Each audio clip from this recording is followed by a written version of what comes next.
Graça e paz. Vou pegar o microfone primeiro, né?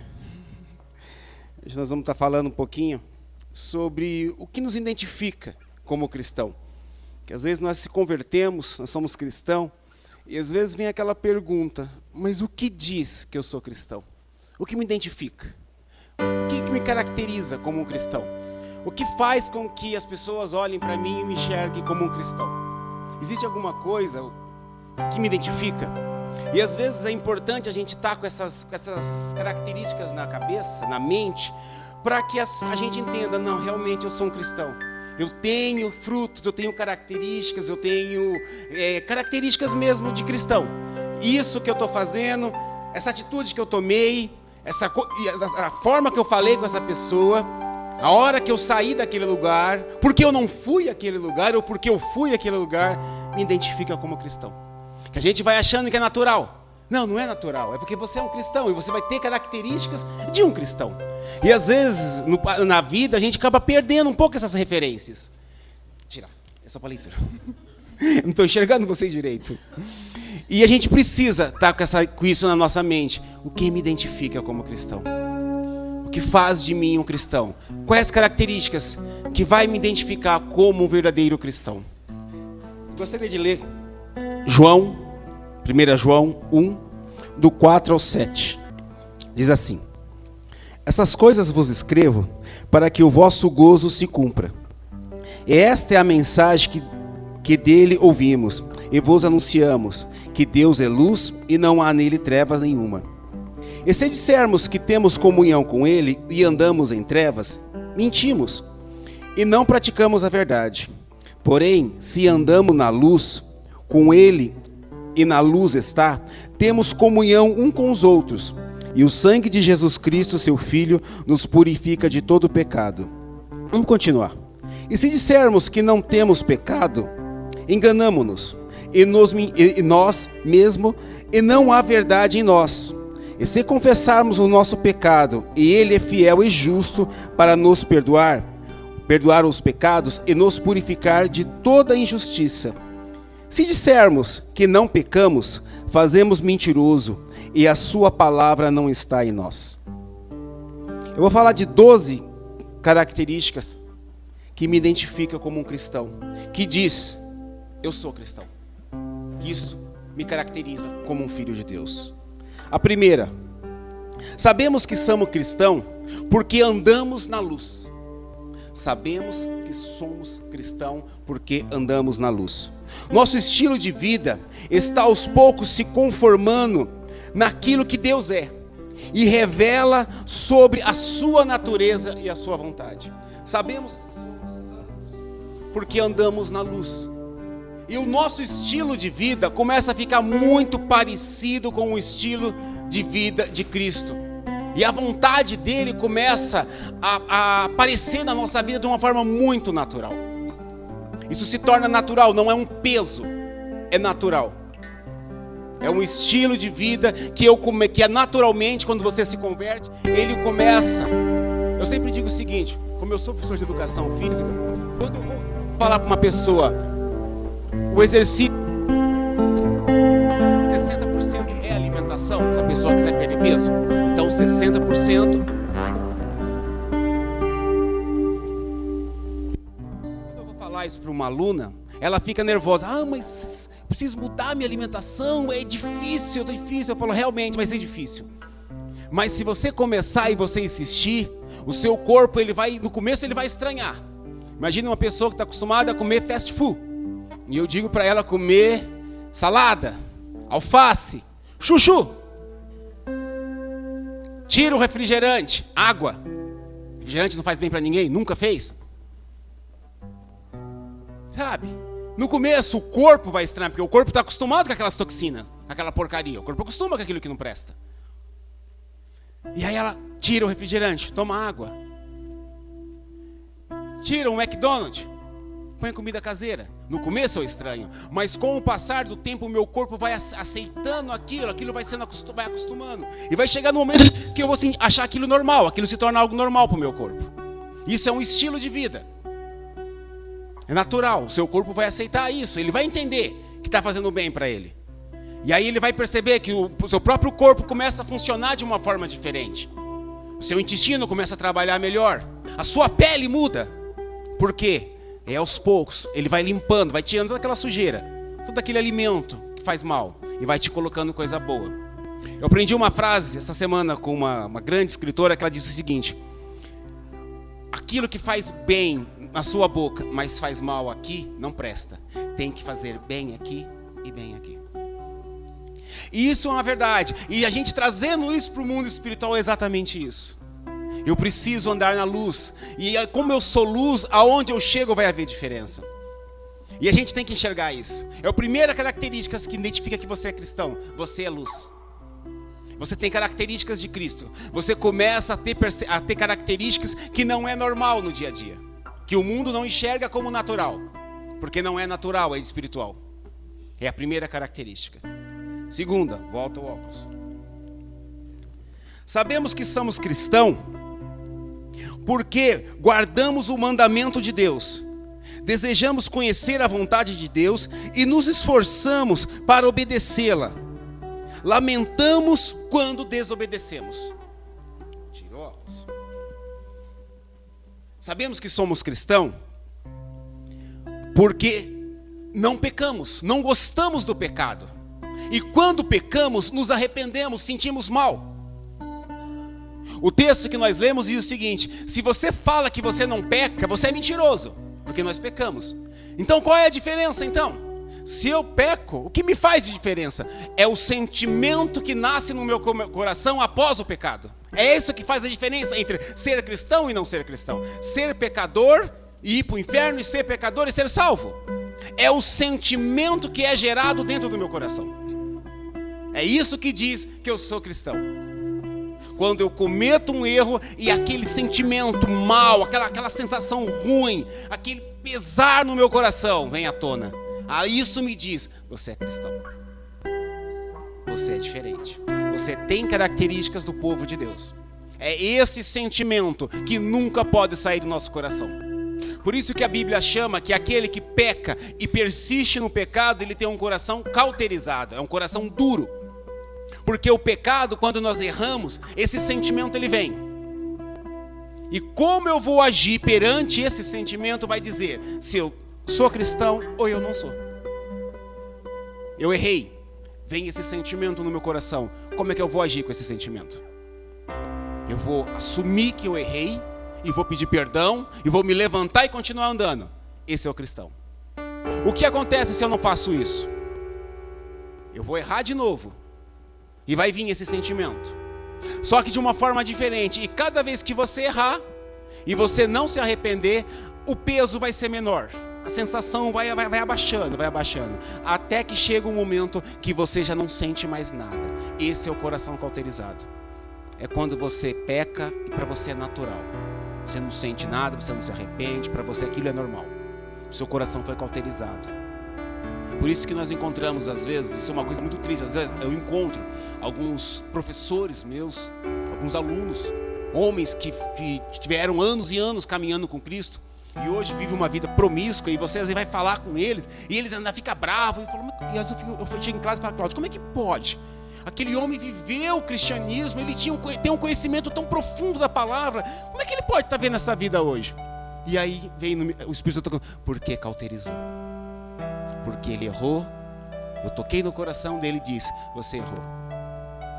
Ele não se arrependeu, ele continuou. Até que chegou o momento que o Espírito Santo fala: não dá mais, está duro demais, não tem mais sensibilidade, perdeu a sensibilidade. Precisamos estar evidente a sensibilidade do Espírito Santo no nosso coração. Igreja, que a igreja é sensível àquilo que é de Deus e é sensível ao pecado. Nós temos que ter a sensibilidade ao pecado também. Quando eu tenho essa sensibilidade, quando eu cometo um erro, é automático. Já vem o peso no meu coração. Isso é sensibilidade cristã. Igreja que não tem sensibilidade é igreja morta. É aquela igreja que está fazendo tudo errado e ele não sente nada. Perdeu a sensibilidade. É como o nosso corpo. O nosso corpo, ele tem que ter sensibilidade. Tem que ser sensível. Sensível a qualquer bactéria, qualquer coisa que machuca, eu tenho que sentir na hora. Nosso corpo espiritual é a mesma forma. Eu preciso estar sensível às ciladas, aquilo que não vem de Deus. Assim como eu tenho que estar sensível também às coisas que vêm de Deus. Aquilo que não vem de Deus, eu tenho sensibilidade para não quero. Mas em contrapartida, eu tenho que estar sensível àquilo que vem dele. Para que eu saiba, é ele que está falando. Não é uma coincidência. Terceiro, volta o óculos.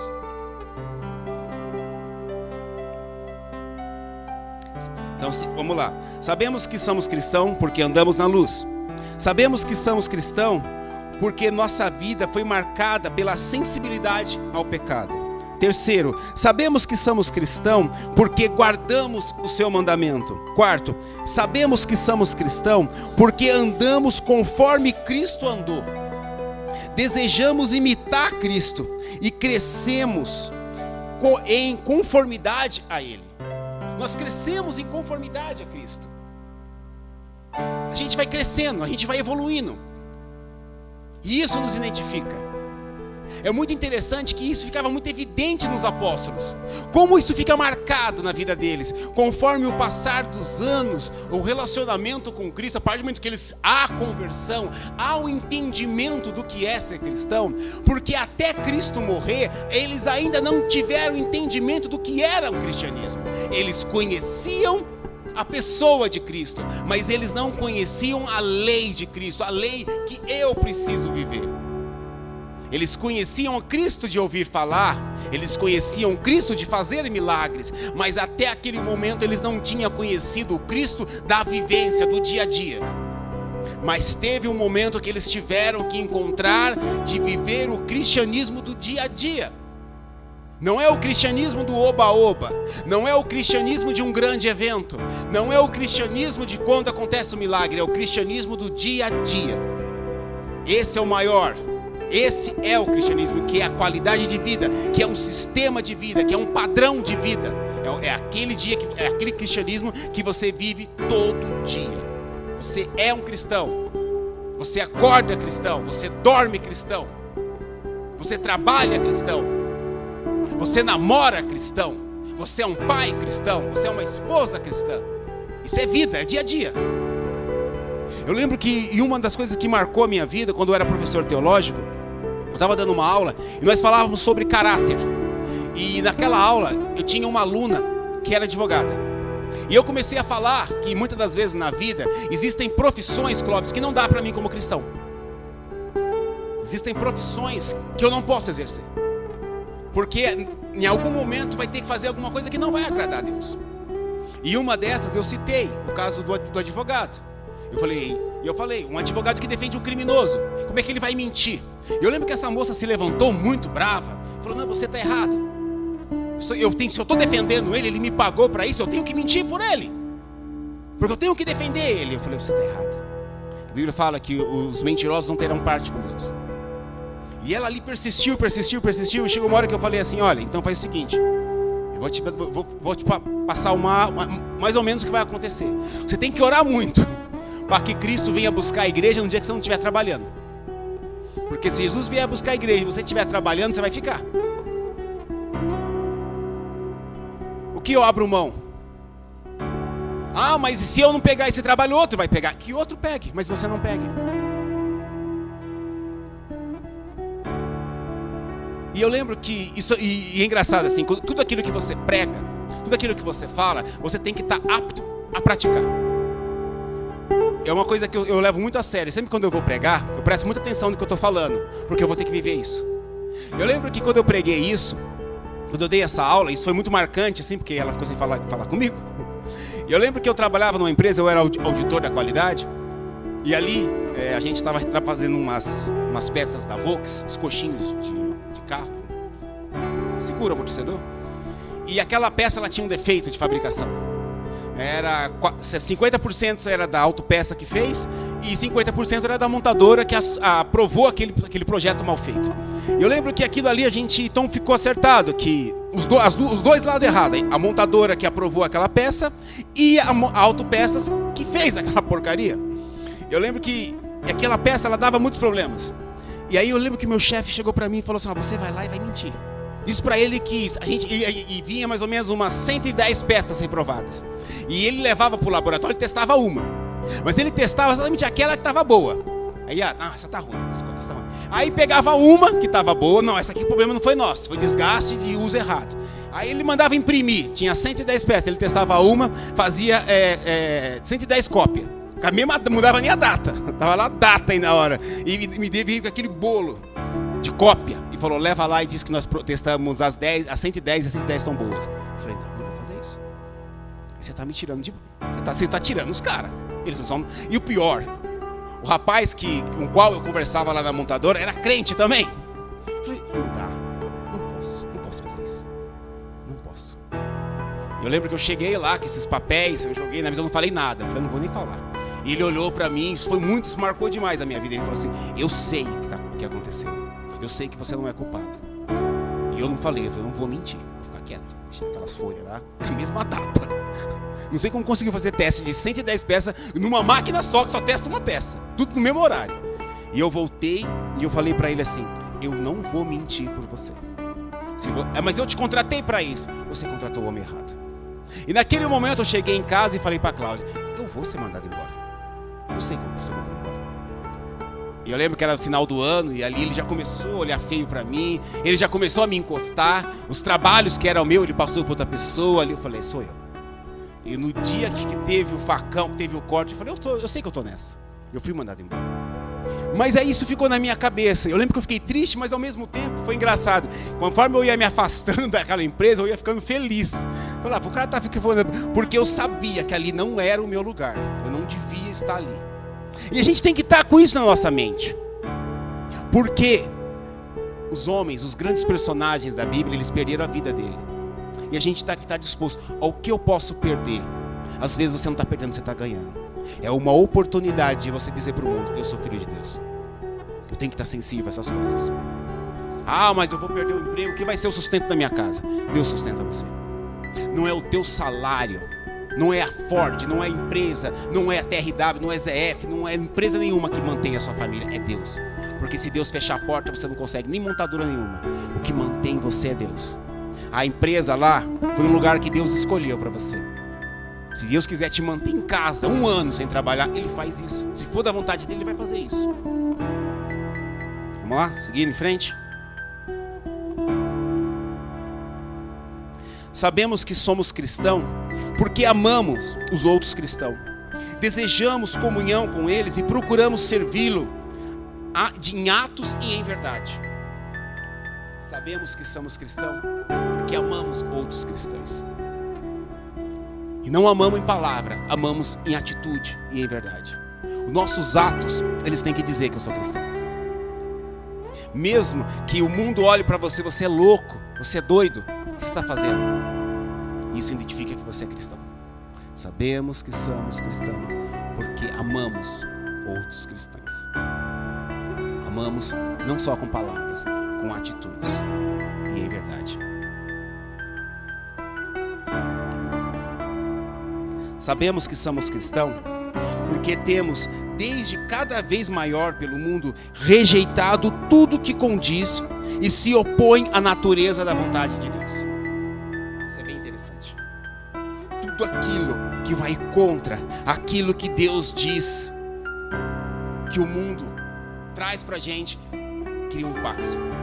Eu lembro que isso eu gosto muito, porque assim, eu defendo o meu time de futebol, né, Clóvis? Nós defendemos, mesmo perdemos, a gente defende. Você defende a sua esposa, vocês, eu sou solteiro, eu não defendo não. Mas se eu tivesse, eu defenderia. A gente defende o nosso ponto de vista. Às vezes estamos errados, mas persistimos. Nós temos que defender o nosso Deus. Não que Ele precise da nossa defesa, mas prova, quando você ama alguém, você defende Ele. E eu lembro uma coisa que marcou, que eu gostei demais. Eu falei, que legal que a igreja se posiciona. O ano passado, uma empresa, Netflix, produziu uma série no qual elas zombavam da pessoa de Cristo. Acho que foi o Fábio Porchat que estava na frente disso. E aquilo, quando eu vi aquela cena na internet, eu vi só algumas imagens dele zombando. E uma coisa que me deixou feliz foi a atitude dos cristãos. Os cristãos se levantaram e falaram: não vamos aceitar isso. A igreja católica, os católicos, os evangélicos, os espíritas, até das religiões afrodescendentes se levantaram contra, entraram em contato com a Netflix. E muitas pessoas, foi uma coisa engraçada, porque no mundo, quando mexe com esse, aí, e muitas, mas milhares de pessoas cancelaram as suas assinaturas com a Netflix. E isso impactou ela, porque, dinheiro. E eu olhava na internet, eu via as pessoas se posicionando: eu não aceito isso. Pessoas que nem se diziam cristão, mas falavam: não vou aceitar isso, porque ele está mexendo com o nosso Deus, porque ele está mexendo com a nossa fé. E eu percebi as pessoas se posicionando, pessoas famosas, pessoas não famosas, se posicionando. Não que Cristo precise ser defendido, Ele sabe se defender, mas é porque eu amo Ele, e se mexeu com Ele, mexe comigo. Ele faz parte da minha história, Ele faz parte do que eu sou, Ele mudou a minha vida, Ele morreu por mim. Então se mexeu com Ele, vai mexer comigo também. Isso é bonito, quando você sente esse impacto. Não, Ele é o meu Deus, Ele sabe se defender, mas eu também vou fazer a minha parte. Eu vou dizer que eu não concordo com isso, e eu vou orar para aquele Fábio Porchat, porque se ele não se arrepender, a gente sabe qual é o fim dele. Talvez ele não tenha ideia de com quem ele está mexendo. Talvez ele não tenha ideia do o que ele está fazendo, o mal que ele está trazendo para a vida dele.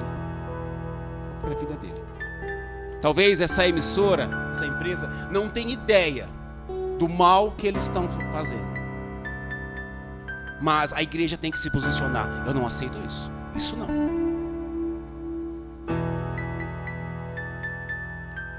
Sabemos que somos cristãos porque continuamos na doutrina histórica e a prática da fé.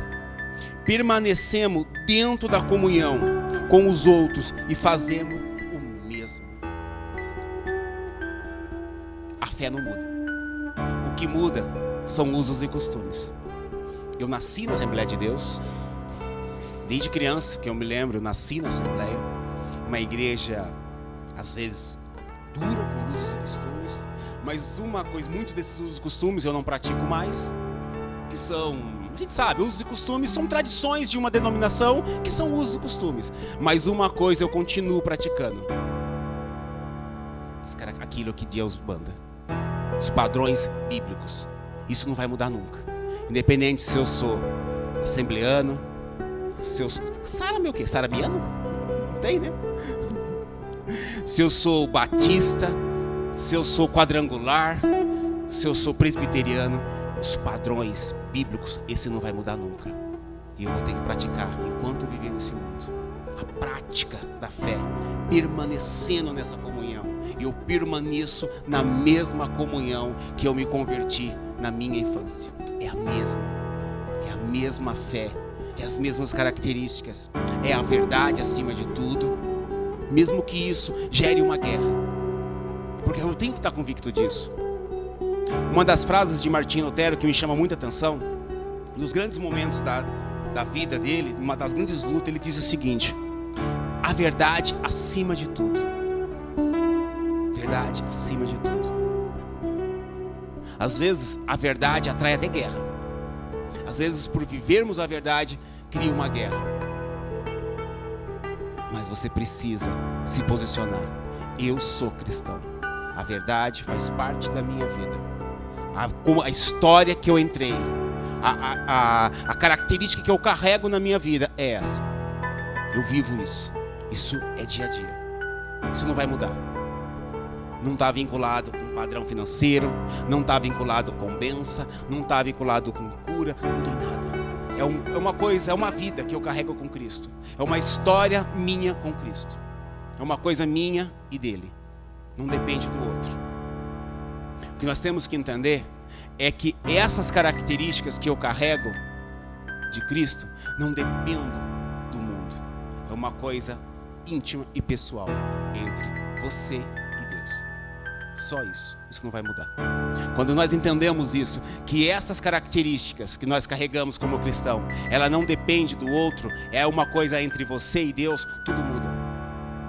Que aí você entende que se você está passando por um momento difícil financeiro, não vai mudar a sua vida espiritual.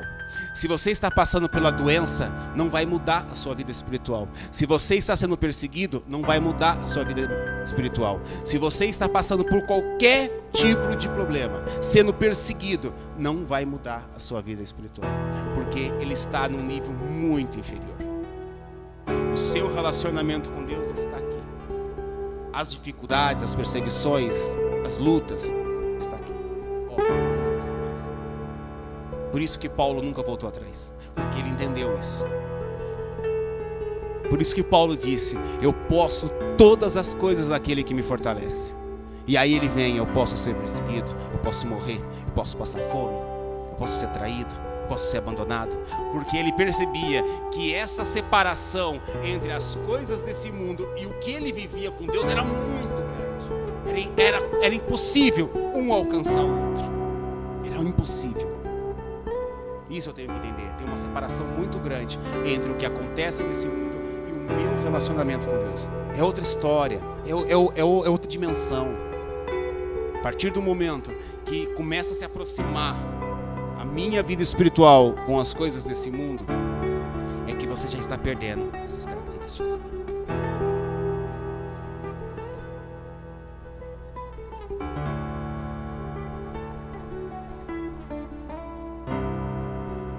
Sabemos que somos cristãos porque professamos que Cristo é Deus e consideramos em mais alta estima. Sabe aquela coisa, eu não sei o que você tem de estima, aquilo que você mais gosta, aquilo que você cuida. Às vezes, talvez seja uma roupa. Tem sempre alguma coisa que a gente gosta demais. Às vezes tem uma roupa que ela... Não, essa roupa eu não empresto para ninguém. Isso aí é pessoal. O seu carro, um relógio, um amigo. Não sei o que você tem de estima. Agora eu quero que você coloque nesse sentimento a pessoa de Cristo. Cristo tem que ser aquilo que você mais estima, aquilo que você mais valoriza, aquele cuidado, aquilo que você guarda com todo cuidado. Isso tem que ser Cristo. Eu lembro que uma vez eu estava assistindo o programa da Hebe e alguém foi mostrar as joias dela. E ela tinha muitas joias. Inclusive algumas ela até dava, né? Às vezes ela estava com um anel, ai que lindo, tô perto para você.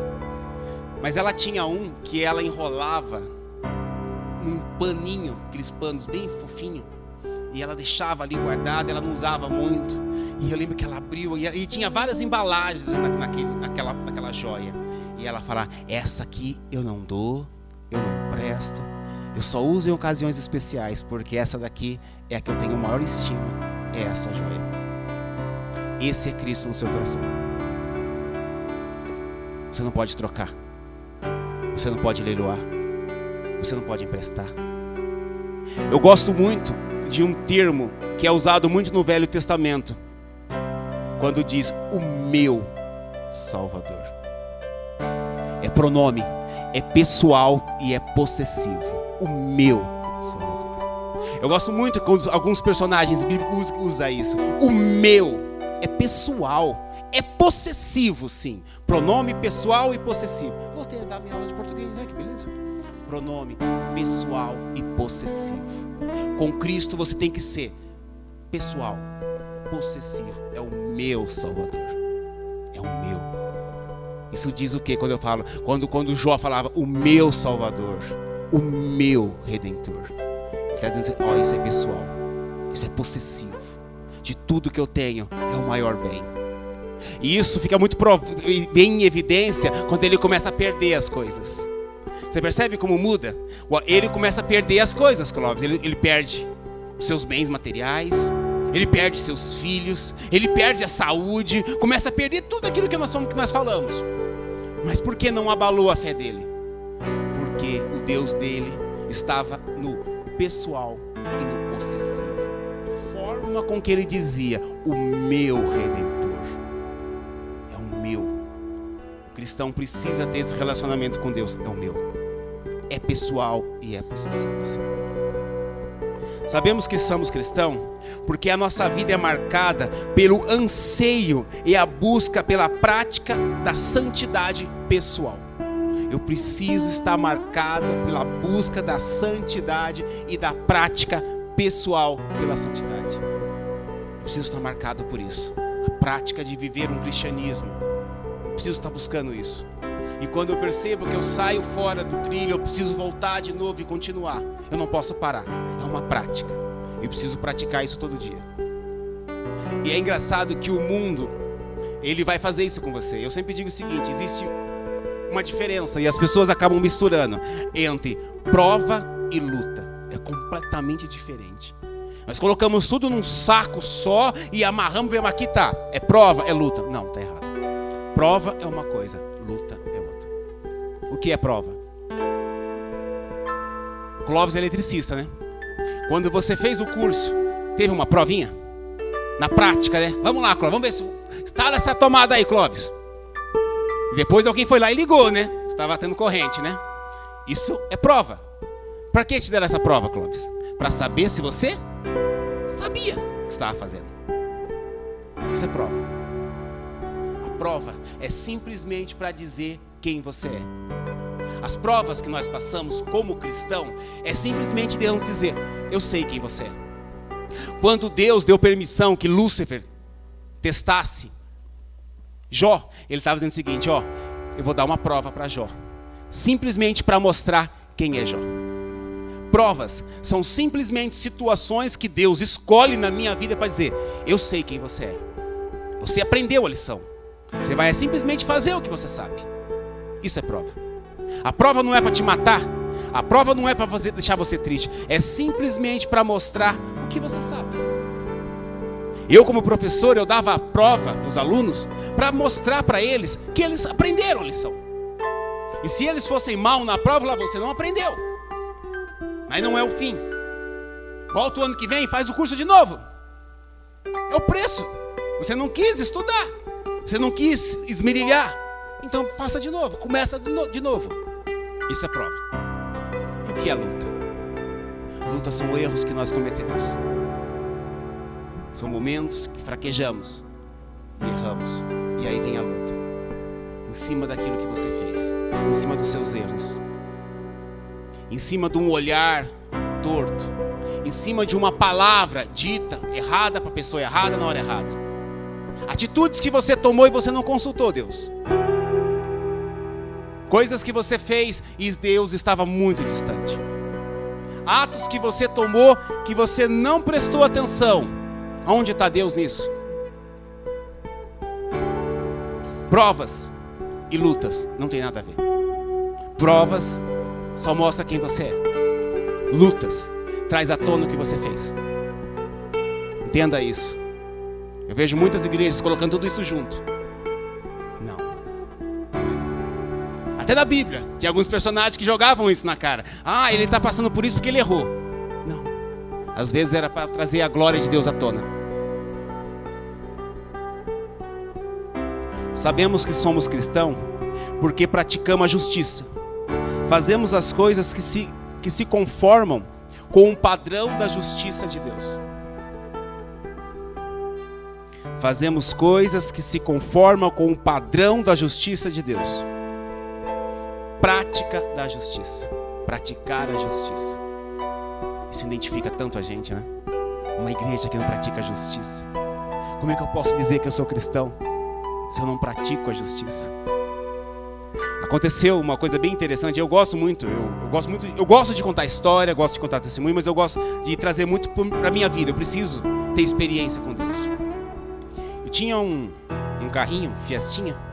Era daqueles pessoal, aqueles que você se apega, sabe, né? E eu era muito apegado com esse carro. Fiquei com ele mais de uma década. Ele não tinha um motor potente, não era nada disso, mas sabe como você se apega a uma coisinha? Eu era muito apegado a ele. E era engraçado que toda vez que eu punha ele para vender, eu não conseguia, eu fazia uma coisa nele. Eu gastava mais grana do que eu podia. Eu lembro que a primeira vez que eu coloquei ele para vender, eu não consegui. Aí eu fui e coloquei banco de couro nele. Coloquei banco de couro, nas portas, coloquei couro para tudo quanto é lado. Gastei uma grana preta. Aí coloquei. Segunda vez que eu coloquei ele para vender, não consegui. Aí eu levei num amigo meu que é engenheiro, e ele tinha uma empresa chamada Caça Ruído.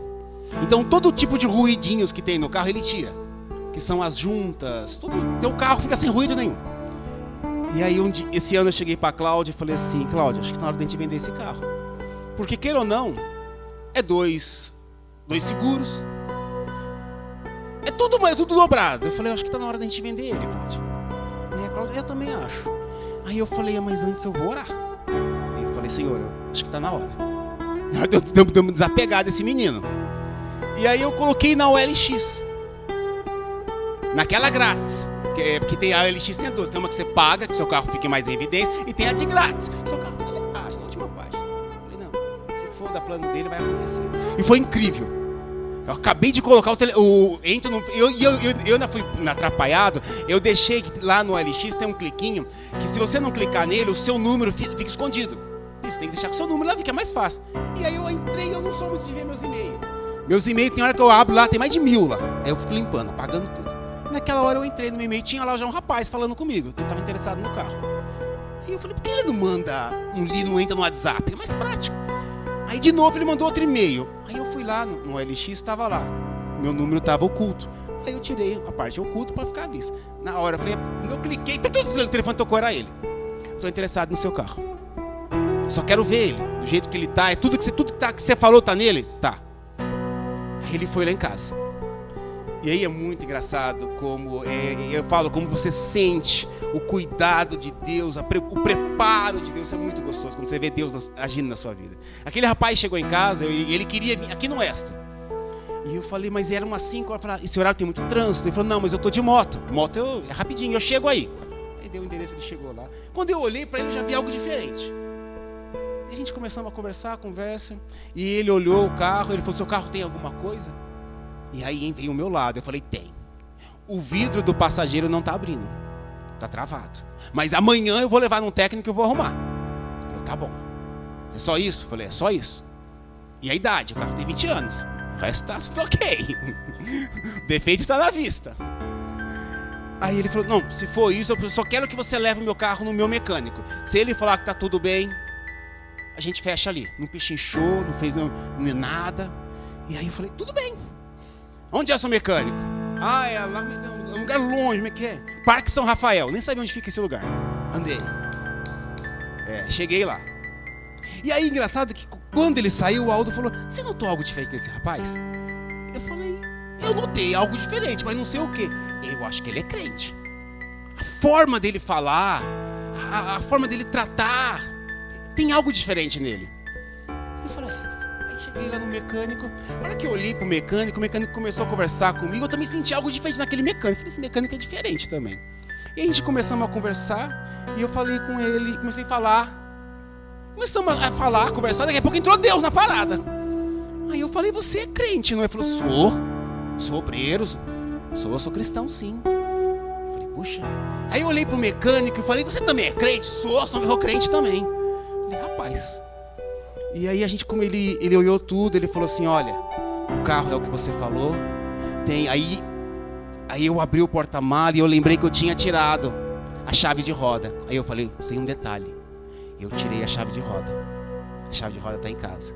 Mas eu já entrei na internet na hora e vi lá, o preço da chave de roda é tanto. Eu tirei aquele dinheiro e falei: tó, esse é o dinheiro porque o carro está sem a chave de roda. Tó, esse dinheiro. E aí começou tudo a acontecer e o mecânico falou: não, o carro é o que ele falou, o carro tá bom, pode fechar, tá tudo certo. Aí a gente foi, descemos a rua, fomos no local lá, onde faz revisão. Chegamos lá revisando, o carro tá perfeito. Aí fomos num banco.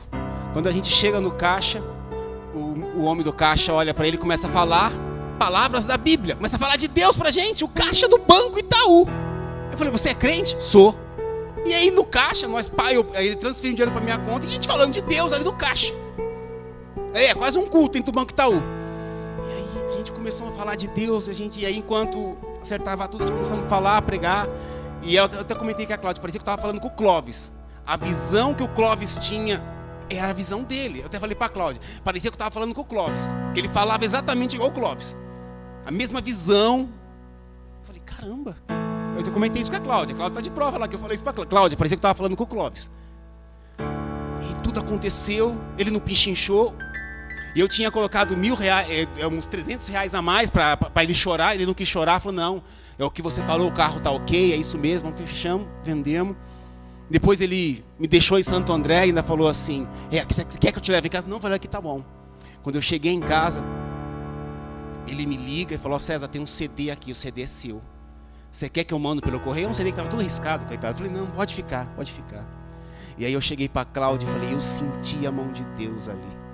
Deus escolheu a pessoa que ia comprar, era um servo de Deus. Ele separou o mecânico, também era um servo de Deus. E quando eu fui no banco, quem atendeu também era um servo de Deus. E foi tudo tão rápido. Foi em questão de 2 dias, tudo aconteceu. Não houve aquela, arrumando defeito, não houve nada, tudo aconteceu. E eu falei, eu senti a mão de Deus numa venda de um carro. Eu senti o cuidado de Deus, o preparo de escolher pessoas certas, pessoas que não fossem arrumar confusão.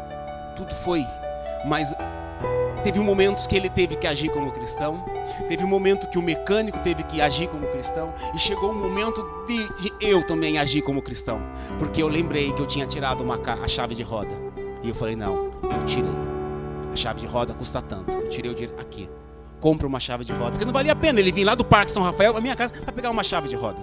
Eu falei, mostrei aqui, quanto custa uma chave de roda, aqui está o dinheiro, compra uma, porque foi eu que tirei. São oportunidades de você dizer que você é santo. São oportunidades de você provar a justiça de Deus. A justiça de Deus. É uma hora que eu preciso recuar. Tem uma hora que eu preciso avançar. Isso é justiça de Deus. Naquele momento eu poderia ficar quieto, me calar. Não, deve estar por aí em algum lugar. Eu falei, não, agora eu preciso fazer a minha parte. Deus honrou, colocando pessoas de boa índole no meu caminho. Agora está na hora de eu provar que eu também tenho uma boa índole. A justiça de Deus. Aí você pode dizer, mas é uma coisa tão simples. Os grandes assaltantes começaram a roubar bala. Os pedófilos começaram com brincadeiras. Os promíscuos começaram com pequenas piadinhas. As traições começaram com uma brincadeira. É nessa hora que eu digo, não, eu não posso. A justiça de Deus.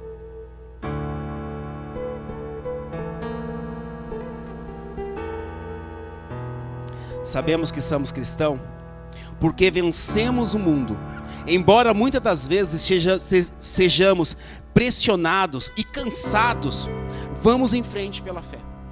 Sabemos que somos cristãos porque cremos. E muitas das vezes a gente se cansa, a gente é pressionado, mas isso não abre mão do que eu sou. Quantas e quantas vezes você fazendo a coisa certa, você foi pressionado, e às vezes a gente cansa, fala, meu Deus, eu não estou aguentando, mas você persiste. Isso é uma das características do cristianismo, é a persistência, sabe, Clóvis? Não, estou cansado, mas eu vou um pouco mais. Tá difícil, mas eu vou persistir. Parece que eu não vou aguentar, mas eu vou dar mais um passo. Eu sei que eu posso. Essa é uma característica do povo de Deus. Não desiste. Não é para desistir. Eu sempre digo o seguinte: quando você percebe que está difícil, é porque Deus já está tomando ação, que Deus já tomou a frente da situação, porque Ele sabe até onde você aguenta. Ele conhece a sua fraqueza, Ele conhece a sua força também. Se Ele deixa você continuar, porque Ele sabe, Ele tem condição, Ele consegue. Sabemos que somos cristãos porque cremos naquilo que Deus revelou através de seu Filho Jesus Cristo. Temos a vida eterna somente nele. Sabemos que somos cristãos porque acreditamos naquilo que Deus falou para você. Sabemos que somos cristãos porque nós confiamos nessa palavra, porque a gente sabe que isso aqui é verdade, que isso aqui vai se cumprir. Sabemos que somos cristãos porque nós vivemos isso. Sabemos que somos cristãos porque a nossa esperança não está na economia, não está no homem, está em Deus. Sabemos que somos cristãos porque tudo que está escrito aqui a gente acredita, e é real, e a gente vive, e a gente começa a ver Cristo em pequenas coisas. A gente começa a notar o cuidado de Deus no dia a dia. Na venda de um carro eu enxerguei a mão de Deus, eu enxerguei o cuidado de Deus na hora que eu estava vendendo um carro. Sabemos que somos cristãos porque na sua vida, no momento da dificuldade, você enxerga Deus. Na vitória você enxerga Deus. No seu dia a dia, no levantar, no deitar, no caminhar, você enxerga Deus. Você enxerga o cuidado de Deus. Não tem coisa mais gostosa do que você saber que tem alguém cuidando de você. Eu não troco isso por nada. Hoje de manhã, antes de eu vir para o culto, eu gosto muito de um programa que passa no canal, no Vivo, por incrível que pareça, se chama Entre o Céu e a Terra. E ali eles põem vários líderes de religiões, todo tipo de religião, pastores, padres, bispo, candomblé, pai de santo, eles põem todas, e eles põem um tema. E o tema que eles colocaram hoje era esperança. Esperança foi um dos temas colocados. E todos esses líderes começam a falar sobre esperança. E tinha um pastor, depois veio um padre, depois veio um pai de santo, e depois veio um ateu. E eu fiquei com dó daquele ateu. Fiquei com dó dele.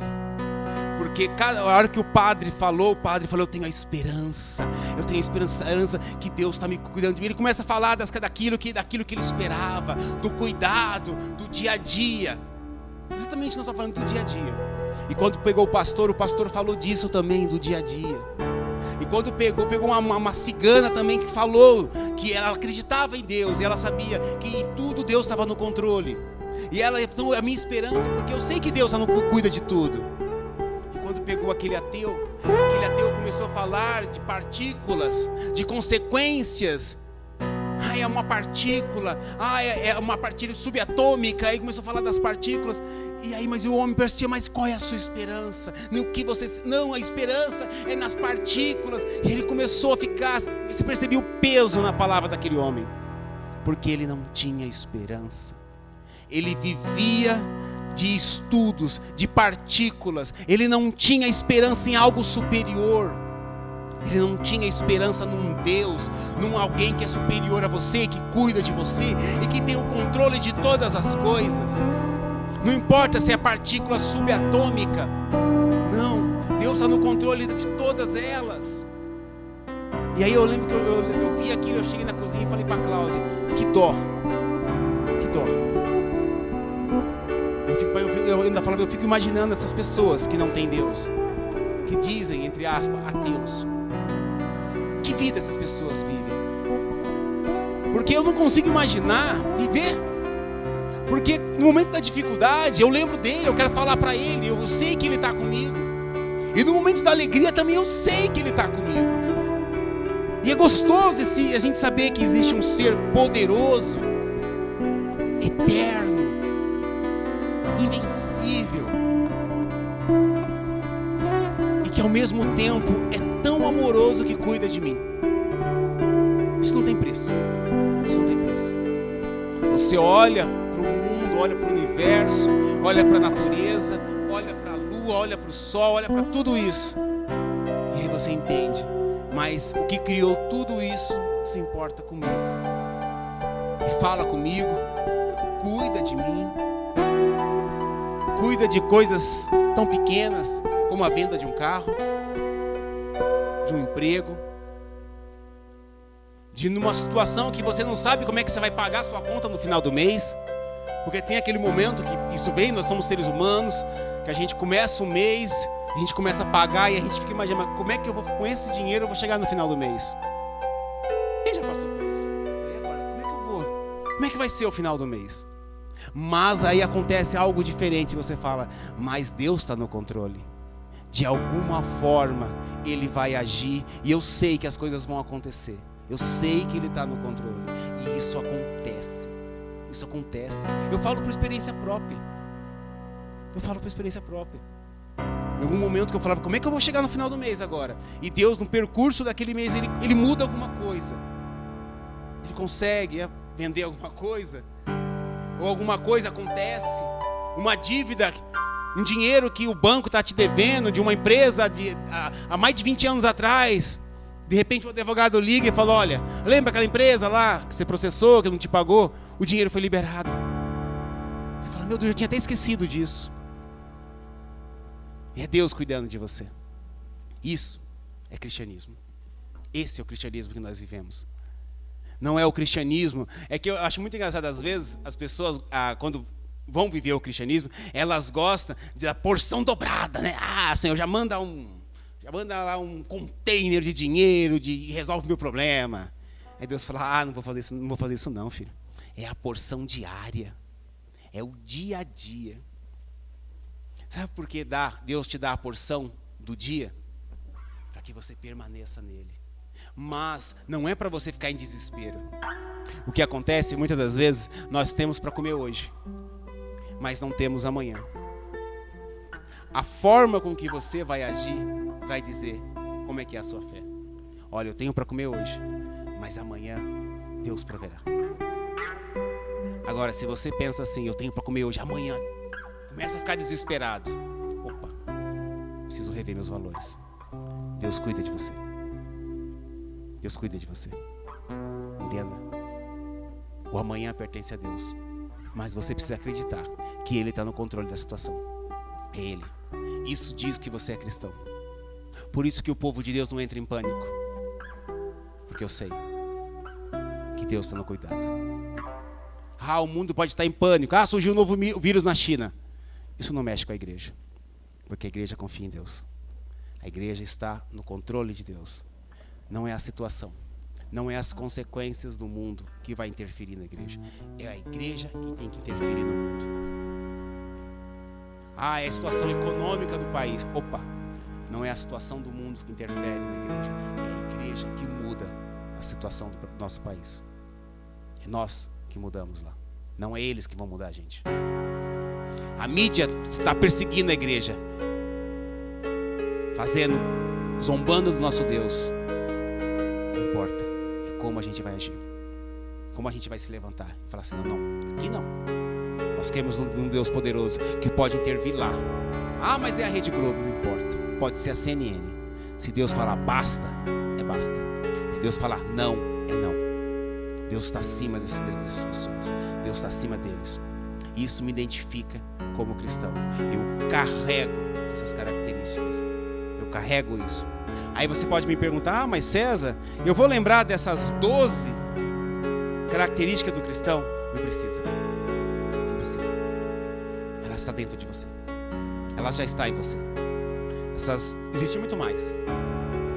Essas 12 coisas que foi falado aqui, que característica você como cristão, já está em você. É que você não deu nome a elas, mas ela já vive em você. Você defende Cristo. Você pratica a justiça. Você anda conforme os mandamentos dele. Você ama o outro. Você ama a igreja. Você se compadece do sofrimento daqueles que sofrem. Você anda na luz e por isso você é perseguido, por isso você é diferente. Isso já está em você. Isso já é você. Não é que você vai ser cristão para ter isso. Não, isso já faz parte de você. A partir do momento que você aceitou a Cristo e aceitou viver essa vida de cristianismo, isso já faz parte. Já é um pacote. Já é aqueles pacotes. Sabe quando você compra um pacote, já vem tudo incluído? O pacote do cristianismo já está incluído isso. É só viver. É só crer. É só acreditar. É só acreditar que Deus está no controle. Que Deus está com você. E quando qualquer pessoa chegar para você e oferecer algo que vai contra isso, só tem uma palavra a dizer: não. Não, eu não quero isso. Não, isso não condiz com aquilo que eu aceitei. Isso não condiz com o Deus que eu sirvo. É só uma palavra: não. A igreja tem momentos que nós dizemos: não, eu não quero isso para mim. Mas se você fazer isso, você vai ganhar isso. Eu não preciso disso. Eu tenho algo muito mais valioso. Eu tenho Deus. Eu tenho vida. Vida e vida eterna. Com Deus. que é diferente. Vida eterna com Deus. Entenda isso. Tudo isso já está em você. Só viva isso. Viva e preste atenção. Presta atenção. Essa semana nós vamos ter oportunidade, como todo dia eu tenho oportunidade, como todo dia você tem, de uma dessas características vir à tona. E aí a gente percebe quando, agora é a oportunidade de eu dizer quem eu sou. Você não precisa chegar nos lugares e gritar, eu sou cristão, eu sou crente. Não precisa disso não. Não precisa. Quando você for confrontado, isso aqui vem à tona no seu coração. Isso aqui destaca. Vem aquele nome enorme, Cristo. Não é que eu vou escrever, mas as minhas atitudes destacam. É Cristo, é Cristo. É Cristo vindo à tona o tempo todo. Eu não preciso me vestir como ele se vestiu, mas eu preciso pensar como ele pensou. Eu preciso andar como ele andou. Eu preciso falar como ele falou. Isso é cristianismo. Vamos orar? Senhor é maravilhoso. Nessa noite, nessa manhã, melhor dizendo, falamos das características de um cristão. É simplesmente aquilo que o Senhor fez, aquilo que o Senhor falou, a forma como o Senhor andou, a forma com que o Senhor agiu, a forma como cuidou dos seus amigos, como cuidou daqueles que te perseguiam. Você viveu a palavra e a palavra está conosco, Pai. Que nessa noite nós possamos assimilar isso. O que é realmente ser um cristão? O que me identifica como cristão? Não é a ausência do pecado, mas é a rejeição ao pecado. É reconhecer os meus pontos fracos, mas reconhecer que eu também posso mudar, que eu posso dizer não, que eu posso voltar atrás e dizer não quero mais isso. É me levantar quando cair e permanecer nesse caminho, Pai. Porque só existe um caminho e esse caminho é Cristo. E esse caminho, possa ser que eu venha cair, mas que eu possa me levantar de novo, Pai, e continuar nessa caminhada, até o dia que eu me encontrar contigo, até o dia que a igreja se encontrar contigo, Pai, e aí estaremos eternamente juntos. Mas enquanto estivermos aqui, que a Tua palavra, Pai, possa ser a nossa direção, o nosso forte, nosso olhar, estar voltado para a Tua palavra e vivendo, Pai, acima de tudo, o cristianismo autêntico que é a Tua palavra. Nós agradecemos, Pai, no nome do Teu Filho amado Jesus Cristo, aquele que vive e reina para todo sempre. Amém.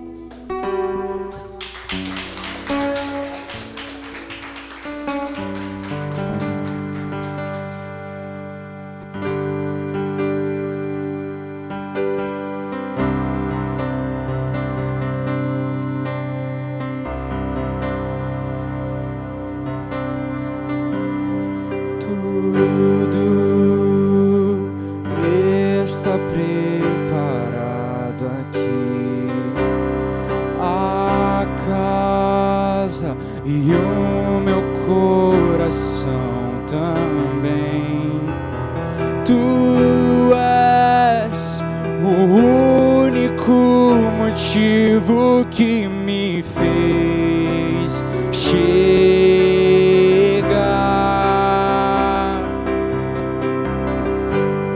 Os filhos já estão chegando aqui. Agora somos 2 ou 3 ou mais. Encontre meu coração disposto a queimar por ti. Todos os versos e canções que eu consegui cantar, todas as vezes quebrantado, só quero te falar que Teu é o reino e a glória pra sempre. Teu é o domínio e o poder. Amém. Amém. Teu é o reino e a glória pra sempre. Teu é o domínio e o poder. Amém. Amém. Tudo está preparado aqui. a casa e o meu coração também. O único motivo que me fez chegar.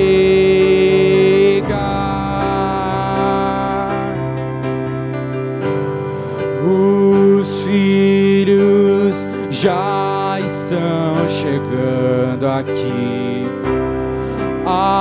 Agora somos 2 ou 3 ou mais. Encontre meu coração disposto a queimar por ti. Todos os versos e canções que eu consegui cantar, todas as vezes quebrantado, só quero te falar que teu é o reino e a glória pra sempre. Teu é o domínio e o poder. Amém, amém. Teu é o reino e a glória pra sempre. Teu é o domínio e o poder. Amém, amém.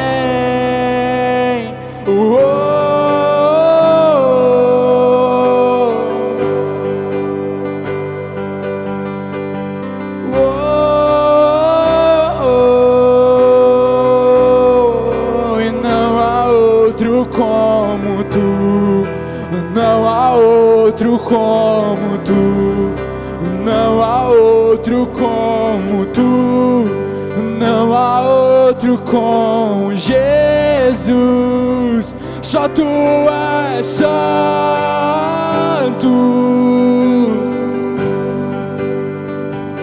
só tu és santo, e não há outro como tu, não há outro como tu, não há outro como tu, não há outro como Jesus. Só tu és santo,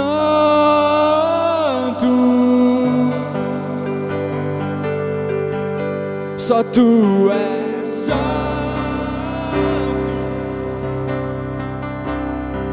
e não há outro como tu, não há outro como tu, não há outro como tu, não há outro como Jesus.